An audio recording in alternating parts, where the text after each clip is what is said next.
नीटचा जो नुकताच paper leak प्रकार आहे त्याच्यातून 3 विद्यार्थ्यांनी आपला जीव गमावलेला आहे। जय भीम मित्रांनो, स्वतःच्या क्लासेसचं नाव मोठं करण्यासाठी, स्वतः धनदांडगं होण्यासाठी आज अक्षरशः 22 लाख विद्यार्थ्यांची जीवाची खेळण्याचा प्रकार या देशामध्ये घडलेला आहे। आणि हा प्रकार घडण्यामध्ये प्रसिद्ध क्लासेस आहेत, जसे काही मोठे गावकर क्लासेस असतील, आज त्यांना नुकतीच सकाळी अटक झालेली आहे। त्यानंतर पुण्याचे कुलकर्णी सर असतील, हे महाराष्ट्रात प्रसिद्ध आहेत, यांचाही याच्यामध्ये हात आहे, त्यांनाही अटक करण्यात आलेला आहे। म्हणजे स्वतःच्या क्लासेसचं नाव मोठे करण्यासाठी, स्वतः धनदांडगं होण्यासाठी या देशामध्ये पैसा इतका महत्त्वाचा झाला आहे की विद्यार्थ्यांच्या जीवाशी आम्ही खेळू शकतो। विद्यार्थी या देशाचं भविष्य असताना आम्हाला त्याचं काही देणं घेणं नाही।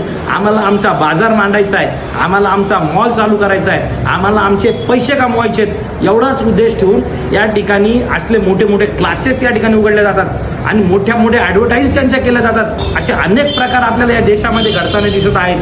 त्याचंच कारणीभूत ठरता आज 3 विद्यार्थ्यांनी आपला जीव गमावलेला आहे। नीटचा जो नुकताच पेपर लीक प्रकार आहे त्याच्यातून 3 विद्यार्थ्यांनी आपला जीव गमावलेला आहे।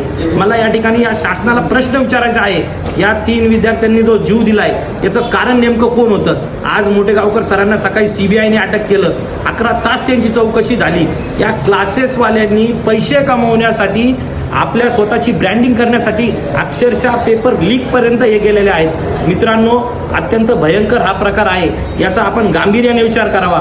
मोठ्या मोठ्या ॲडव्हर्टाईजकडे न जाता खरं शिक्षण कुणाकडे मिळत आहे? मी या माध्यमातून तुम्हाला सांगतो, इथं विठ्ठल कांगणे सर आहेत, विठ्ठल कांगणे सर 1 रुपयामध्ये पोलीस भरतीचं शिक्षण देतात। अशा प्राचार्यांकडे, अशा क्लासेसकडे आपण प्रवेश केला पाहिजे। कुठलीही जाहिरात नाही, कुठलंच काही नाही। आज त्यांचं अकाउंट जरी हॅक केलं असेल, परंतु त्यांचे विद्यार्थी कमी झाले नाहीत, त्यांचा निकाल कमी झाला नाही। 1 रुपयामध्ये शिक्षण त्यांच्याकडे आहे। अशा क्लासेसला आपण निवडलं पाहिजे। कुठलीही ब्रँडिंग नाही, कुठलाही प्रचार नाही, परंतु निकाल मात्र त्यांच्याकडे आहे।